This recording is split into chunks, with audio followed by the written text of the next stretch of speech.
विद्यार्थी मित्र हो नमस्कार. लोकसंख्या शिक्षण MCQ व्हिडिओ सिरीज भाग 4 मध्ये या यूट्यूब चॅनलवर आपणा सर्वांचं मनपूर्वक स्वागत. विद्यार्थी मित्र हो, गेल्या काही दिवसांपासून आपण लोकसंख्या शिक्षण व जीवन शिक्षण, कौटुंबिक जीवन शिक्षण या विषयावरील MCQ समजून घेत आहोत, जाणून घेत आहोत. आजचा या सिरीजमधला शेवटचा व्हिडिओ हा यासाठी महत्त्वाचा आहे की मागील वर्षीची सावित्रीबाई फुले पुणे विद्यापीठाची लोकसंख्या शिक्षण व कौटुंबिक जीवन शिक्षण या विषयाची प्रत्यक्ष प्रश्नपत्रिका, त्यातील प्रश्न आपण समजून घेणार आहोत, त्याचं उत्तर निश्चित करणं हा सगळा भाग.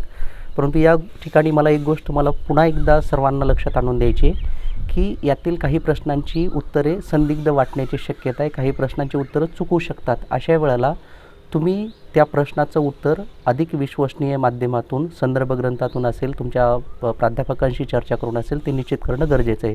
कारण अजाणतेपणी म्हणा किंवा माझ्याकडे असलेलं त्या विषयाचं अपुरं ज्ञान म्हणा, एखादा प्रश्न चुकू शकतो हे तुम्ही लक्षात घ्या. त्यामुळं माझा कुठल्याही प्रश्नाच्या बाबतीत असा दावा नाही आहे की तेच प्रश्न अंतिम आहे आणि तेच प्रश्न खरं आहे. त्यामध्ये काही ठिकाणी मतभेद असू शकतात, तर तसे मी पुढे यात योजनासुद्धा करून ठेवलेली आहे.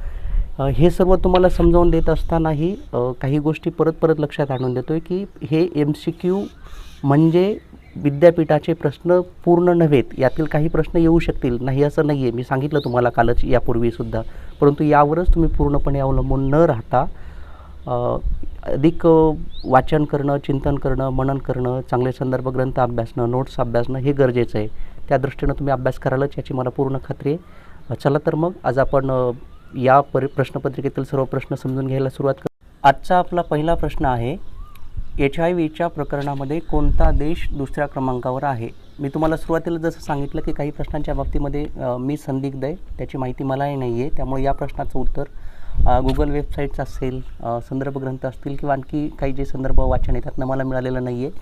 तर तिथे एक सांगतो की सध्या भारताचा या बाबतीमध्ये दुसरा क्रमांक आहे. त्यामुळे या प्रश्नाचं उत्तर तुम्ही शोधू शकता, शोधल्यानंतर कॉमेंट बॉक्समध्ये टाकू शकता. दुसरा प्रश्न आहे, मानवी लैंगिकतेच्या मनोवैज्ञानिक आयामाशी काय संबंधित नाही? तर आपल्याला माहिती आहे की सुरुवातीचे 3 पर्याय भावना, अनुभव आणि स्वतःची संकल्पना हे मनोवैज्ञानिक आयामाशी संबंधित आहेत आणि यातलं D हा पर्याय हे या प्रश्नाचं उत्तर आहे, प्रत्यक्ष देखावा. पुढचा प्रश्न, भारतात राहणीमान व कुपोषणाचे निकृष्ट कारण काय आहे? आपण बघितलं तर यातील जे इतर 3 पर्याय आहेत ते पर्याय या प्रश्नाचं उत्तर नाही आहेत. तर B हा जो पर्याय आहे ते या प्रश्नाचं उत्तर आहे, जास्त लोकसंख्या. आपण आजचे प्रश्न वेगानं जाणून घेण्यासाठी तुम्ही पर्याय वाचा, मी तुम्हाला उत्तर सांगेल, उत्तराचं स्पष्टीकरण देईल, त्यामुळे तुमचंही लक्ष असू दे. आजीवन ही संकल्पना प्रथम कोणत्या शास्त्रज्ञाने मांडली? या प्रश्नाचं उत्तरसुद्धा मिळालेलं नाही आहे. तुम्हाला कोणाला उत्तर मिळाल्याच्यानंतर तुम्ही ते कॉमेंट बॉक्समध्ये टाका, फक्त ते विश्वसनीय असेल तरच ते टाका. पुढे, लैंगिक विकास होत नाही, पुढे काहीच दिलेलं नाही पहा. तर कशामुळे होत नाही असं त्याचं विचारलं आहे त्यांनी. त्याचे पर्याय आहेत अनुवांशिक प्रभाव, हार्मोनल प्रभाव, मानसिक प्रभाव. तर आपल्याला माहिती आहे की वरचे 3ही घटक लैंगिक विकासावर परिणाम करतात. फक्त खालचा प्रामाणिकपणा हा जो गुण आहे तर तो काही त्यावर प्रभाव टाकणारा नाही आहे आणि मी तुम्हाला सांगितलं की आपल्याला त्यातला सर्वोत्तम पर्याय निवडायचा असतो.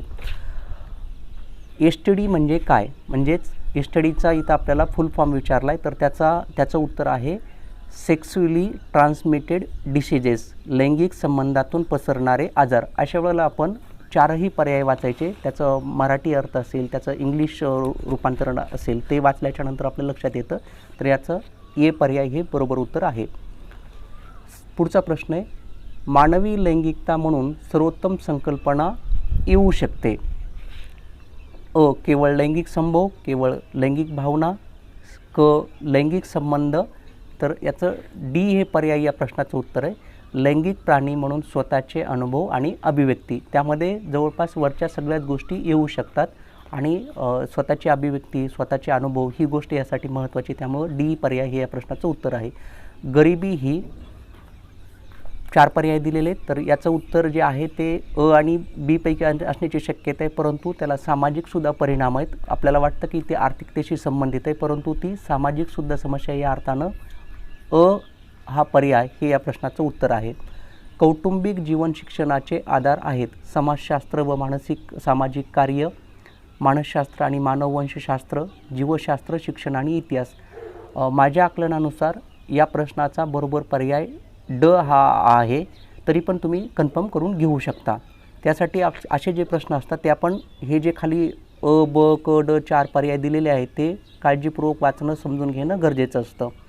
पुढे जाऊया आपण 10व्या प्रश्नाकडे. खालील विधानासंदर्भात योग्य पर्याय निवडा. आजीवन शिक्षण हे छंद, आवड, सवय या माध्यमातून घडते. पर्याय दिलेले 4, तर त्यापैकी त्याचं बरोबर उत्तर आहे हे विधान योग्य आहे. आपल्याला माहिती आहे की खालचे जे अयोग्य, अपूर्ण, साधे याला काही अर्थ नाही आहे आणि त्याचं एकूण आपण स्वरूप लक्षात घेता हे पर्यायाचं उत्तर हे आपल्याला लक्षात येतं. पुढचा प्रश्न आहे, यावर्षी एड्स प्रथम वैद्यकीयदृष्ट्या सापडला गेला. त्याचं बरोबर उत्तर आहे इसवी सन 1981. समायोजन म्हणजे काय? समायोजनाला आपण जुळवून घेणं म्हणतो. आता या ठिकाणी पहा की एकूण विशेषतः दुसरा आणि ड, बी आणि डी हे पर्यायामध्ये गोंधळ होण्याची शक्यता आहे. तर त्याचं बरोबर उत्तर आहे परिस्थितीप्रमाणे बदलणं, ज्याला आपण परिस्थितीशी जुळवून घेणं हा जो भाग म्हणतो ना, तर त्या दृष्टीनं डी हे पर्याय या प्रश्नाचं उत्तर आहे. कौटुंबिक जीवन शिक्षण म्हणजे काय? तर त्याचं बरोबर उत्तर आहे ब, कुटुंबाबद्दल जाणीव जागृती. आपण कौटुंबिक सहवास, कौटुंबिक जीवनाची माहिती, कौटुंबिक जीवनाचा इतिहास हे सगळं जाणीव जागृतीमध्ये येतं. त्यामुळे बी हा पर्याय हे या प्रश्नाचं उत्तर आहे. गरिबी आणि टिंबटिंब या 2 समस्या भारतात आढळतात. तर याचं बरोबर उत्तर आहे ते म्हणजे बेरोजगारी. आपल्याला माहिती आहे की आपल्याकडे बालमजुरी पण आहे, परंतु बालमजुरीपेक्षा बेरोजगारीचं प्रमाण हे अधिक जास्त आहे. त्यामुळे बेरोजगारी हे या प्रश्नाचं उत्तर आहे. पुढचा प्रश्न आहे, आजीवन शिक्षणाच्या संदर्भात चुकीचे विधान कोणते? तुम्ही हे पर्याय वाचा.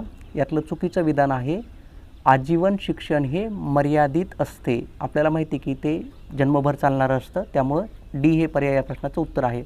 लोकसंख्येच्या वाढीमुळे आम्हाला ताणलेल्या पायाभूत सुविधा कोठे मिळतील?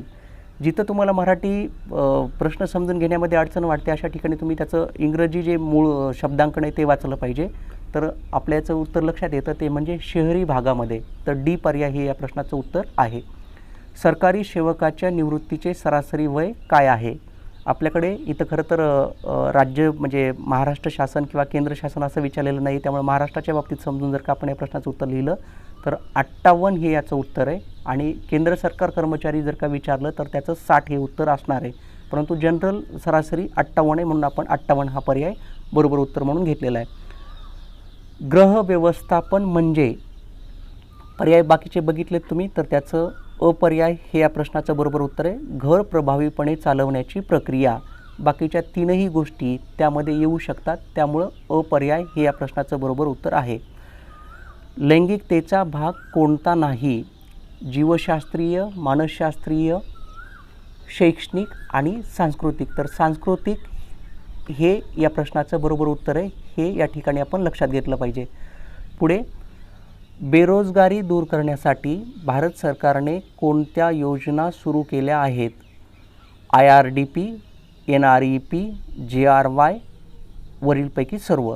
तर ड पर्याय हे या प्रश्नाचं उत्तर आहे. तुम्ही याचे फुल फॉर्मसुद्धा तुमच्याकडे अभ्यासासाठी ठेवले पाहिजेत, जेणेकरून तुम्हाला या फुल फॉर्मवरसुद्धा प्रश्न विचारले जाऊ शकतात, त्याची खात्री करून घ्या. प्रशिक्षण या शब्दाचा उगम लॅटिन या भाषेतून झाला. बेरोजगारीचा वैयक्तिक घटक कोणता नाही? परत भर देतोय, कोणता नाही असं विचारलं आहे. तर तुम्हाला माहिती आहे की वय, शारीरिक अपंगत्व, आत्मविश्वास हे वैयक्तिक घटक आहेत, परंतु व्यावसायिक अयोग्यता हा याचा घटक नाही आहे. त्यामुळं बी पर्याय हे या प्रश्नाचं उत्तर आहे. पौगंडावस्थेचे वय किती आहे? पौगंडावस्थेलाच आपल्याकडं कुमारावस्था असं म्हणतात आणि त्याचं बरोबर उत्तर आहे 11 ते 19. काही पुस्तकामध्ये ते 13 ते 19 असं सुद्धा आहे. ते आपण समजून घेतलं पाहिजे पर्याय जसे येतील त्यानुसार. भारतातील लोकसंख्या वाढीवर नियंत्रण ठेवण्याची काय गरज आहे? याचं हे पर्याय अचूक उत्तर आहे. विद्यमान लोकांमध्ये राहणीमान सुधारणे. बाकीच्या सगळ्या गोष्टी त्यामध्ये येऊ शकतात. त्यामुळं हे पर्याय या प्रश्नाचं अगदी अचूक उत्तर आहे. आजीवन शिक्षणात शिक्षकाची भूमिका कोणती? सहकार्याची. तरी या प्रश्नाच्या बाबतीमध्ये मी पूर्ण कन्फर्म नाही आहे, तुम्ही त्याची खात्री करून घेऊ शकता. नारी मॉड्यूल हे कशाचं फुल फॉर्म आहे? तर त्याचं बरोबर उत्तर आहे ए पर्याय, नॅशनल एड्स रिसर्च इन्स्टिट्यूट. पुढचा प्रश्न, STD या देशातील एक सार्वजनिक आरोग्य समस्या बनत आहे. इथं प्रश्नांचं ज्याला आपण मराठी रूपांतरण ते काही ठिकाणी संदिग्ध वाटण्याची शक्यता असते. आपण समजून घ्यायचं की इथं विचारलं की STD कोणत्या देशातील एक सार्वजनिक आरोग्य समस्या बनत आहे? तर त्याचं बरोबर उत्तर आहे USA. पुढचा प्रश्न, जे बेरोजगारीवर उपाययोजना नाही, म्हणजे बेरोजगारीवर कोणती उपाययोजना नाही ते लिहा असं विचारलं आपल्याला. लोकसंख्या नियंत्रण, शैक्षणिक सुधारणा, पंचवार्षिक योजना आणि राजकीय सुधारणा. तर राजकीय सुधारणा हे या प्रश्नाचं उत्तर आहे. हे आपल्या सहजपणे लक्षात येईल. STD एजंटचे वर्गीकरण काय नाही? तर आपल्याला माहिती आहे पहिले 3 उदाहरणं ही STD एजंट आहेत, परंतु लैंगिक एजंट हे काही याचं पर्याय याचं उत्तर होऊ शकत नाही. सेक्शुअल एजंट खरंच नसतोच, परंतु तो तुम्हाला गोंधळात टाकण्यासाठी मुद्दाम तसा पर्याय प्राश्निकाकडून तयार केला जातो. त्यामुळे D हे पर्याय या प्रश्नाचं उत्तर आहे, हे लक्षात घ्या. आजीवन शिक्षण संदर्भात खालील कोणता पर्याय योग्य आहे? मी तुम्हाला सुरुवातीला सांगितलं तसं हे शिक्षण अथपासून इथीपर्यंत चालते. आता अथ इथी कळत नसेल तर आपण काय करायचं, त्याचं इंग्लिश रूपांतरण वाचायचं. This education is from birth to date, म्हणजे हे शिक्षण जन्मापासून ते मृत्यूपर्यंत चालत असते. त्यामुळे कायम लक्षात ठेवा की मराठी समजलं नाही की इंग्लिशकडे बघायचं, इंग्लिश समजलं नाही की काही वेळेला मराठीसुद्धा तुम्हाला त्याचं उपयोगाला येऊ शकतं. त्यामुळं गरज असेल त्या ठिकाणी आपण असे दोन्ही पर्याय समजून घेतले पाहिजेत, मराठी आणि इंग्रजी.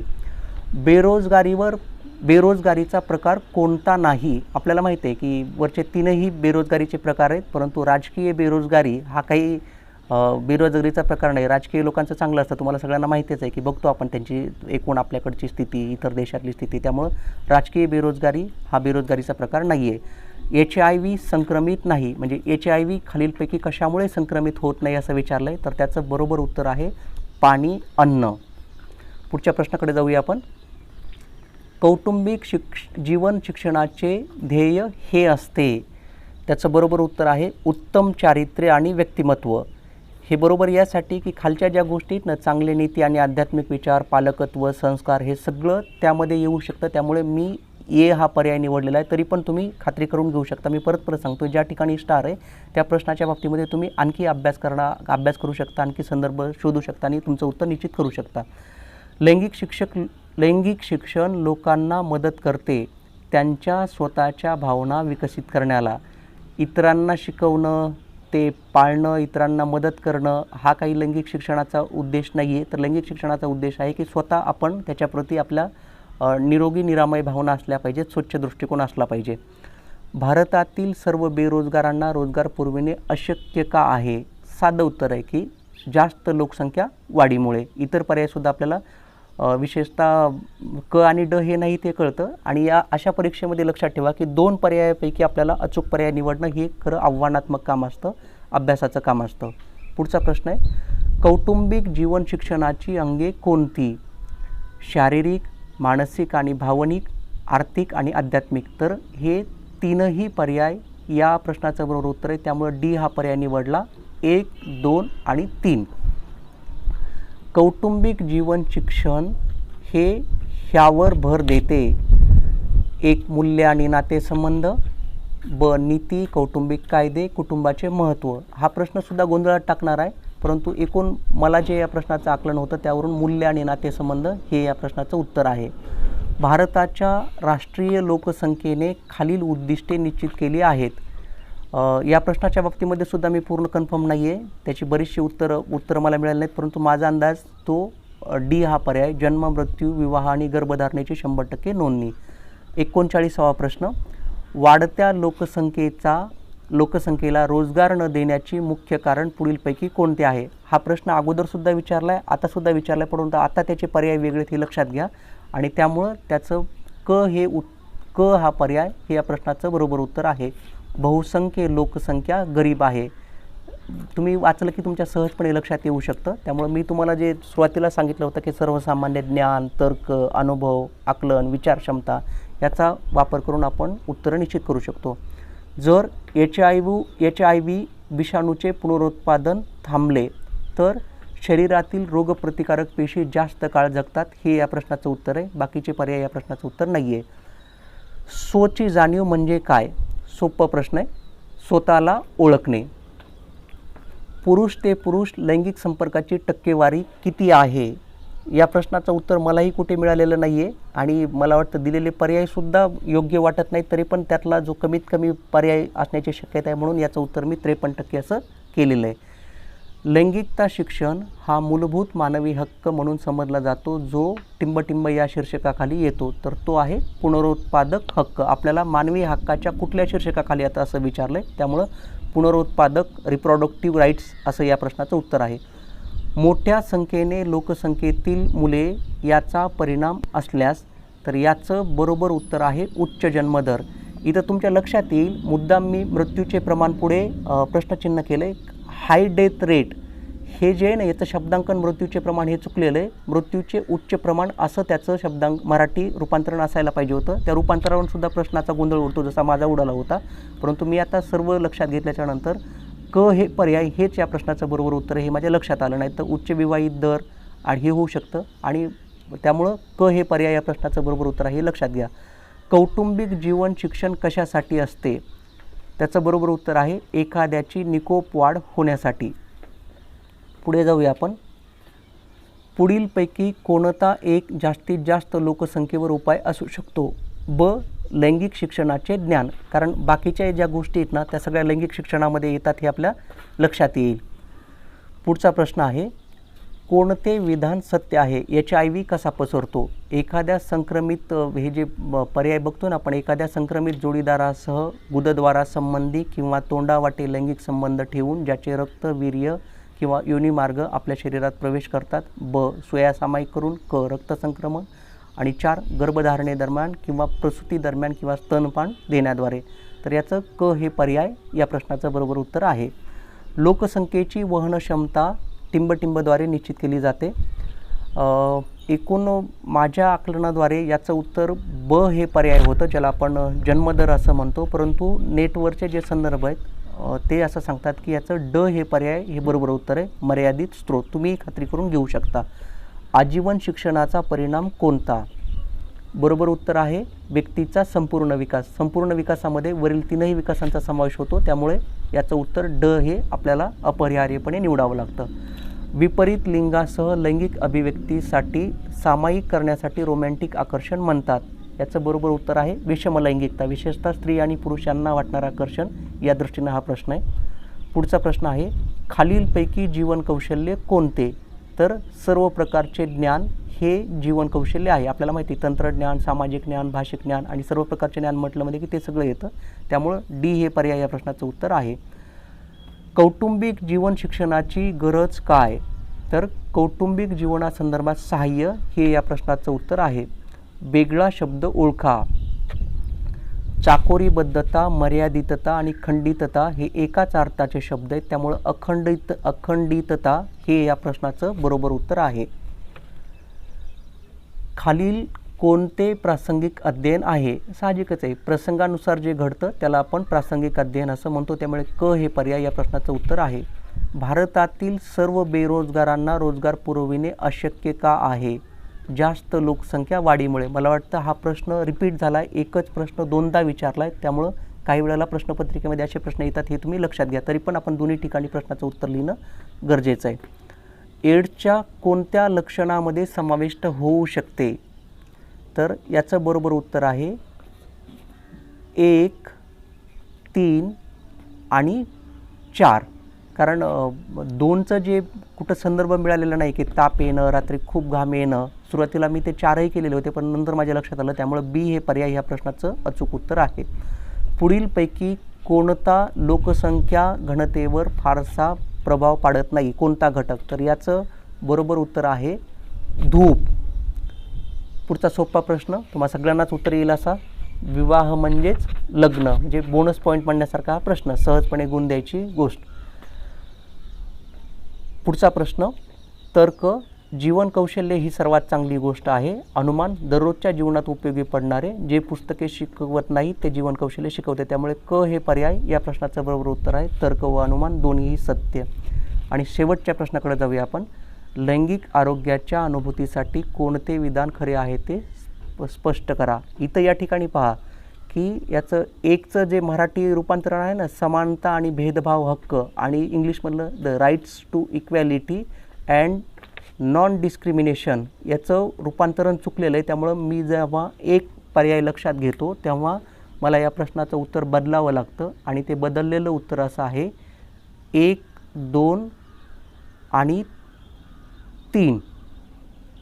कारण इंग्लिशमधलं जर का शब्दांकन तुम्ही लक्षात घेतलं तर तो समानतेचा हक्कही आहे, आणि नॉन डिस्क्रिमिनेशन असं डिस्क्रिमिनेशन असं नाही विचारलं, मराठीमध्ये डिस्क्रिमिनेशन दिलेलं आहे. त्यामुळे मी तुम्हाला परत सांगतो की जिथं कुठं प्रश्न संदिग्ध वाटतो अशा ठिकाणी तुम्ही त्याचं मूळ इंग्लिश शब्दांकन वाचा आणि मराठीसुद्धा वाचून विचार करू शकता. तर मी आता डी पर्यायावर येण्याचं कारण काय, तर इंग्लिशमध्ये मी जे वाचलं त्यावरून माझ्या लक्षात आलं की डी पर्याय हे या प्रश्नाचं बरोबर उत्तर आहे. विद्यार्थी मित्रांनो, गेल्या 4 भागापासून आपण लोकसंख्या शिक्षण आणि कौटुंबिक जीवन शिक्षण या विषयाचे MCQ, त्यांचं स्वरूप, त्यांचे अचूक पर्याय निवडणं हा सगळा भाग समजून घेतला आहे. आज आपण विद्यापीठाची प्रश्नपत्रिका देखील समजून घेतली आहे. त्यामुळे तुम्हाला सर्वांना आवाहन आहे की हे 4ही व्हिडिओ तुम्हाला कसे वाटले, हे तुमच्या परीक्षेमध्ये तुम्हाला कितपत उपयोगी पडले, अभ्यासासाठी कितपत उपयोगी पडले, त्याचं तुम्हाला कशी मदत झाली, हे प्लीज कॉमेंटमध्ये कळवा, जेणेकरून पुढच्या वेळेस व्हिडिओ बनवताना त्यात काही सुधारणा करायचे आहेत ते मला कळून जाईल. आणि परत एकदा तुम्हाला सर्वांना महत्त्वाचं आवाहन आहे की पुढील काही दिवसामध्ये मी पेपर क्रमांक 202 ज्ञान आणि अभ्यासक्रम या विषयाची विद्यापीठाची प्रश्नपत्रिका देखील या चॅनलच्या माध्यमातून आपल्यापर्यंत पोहोचवणार आहे. त्यामुळं आपण स्वतः हे चॅनल सबस्क्राईब करा, आपल्या इतर मित्रमैत्रिणींनाही सबस्क्राईब करायला सांगा, आणि याशिवाय कायमस्वरूपी तुमच्या आणि माझ्यातलं हे संवादी नातं टिकून राहावं यासाठी विशेषतः शैक्षणिक व सामाजिक आशयाचे महत्त्वपूर्ण व्हिडिओ या चॅनलच्या माध्यमातून आपल्यापर्यंत पोहोचत राहतील. तर त्यासाठी तुम्ही या चॅनलला सबस्क्राईब केलेलं राहू दे, कारण तुमच्यापर्यंत नोटिफिकेशन्स येतील, व्हिडिओ येतील. आपला अभिप्राय कळवा, आपल्या अभिप्रायाच्या प्रतीक्षेत, आणि पुनश्च एकदा आपणा सर्वांना येणाऱ्या परीक्षेसाठी मनपूर्वक शुभेच्छा. आपण सर्वांनी हे 4ही व्हिडिओ खूप पाहिलेत त्याबद्दल आपणा सर्वांचे मनपूर्वक आभार. Thank you so much.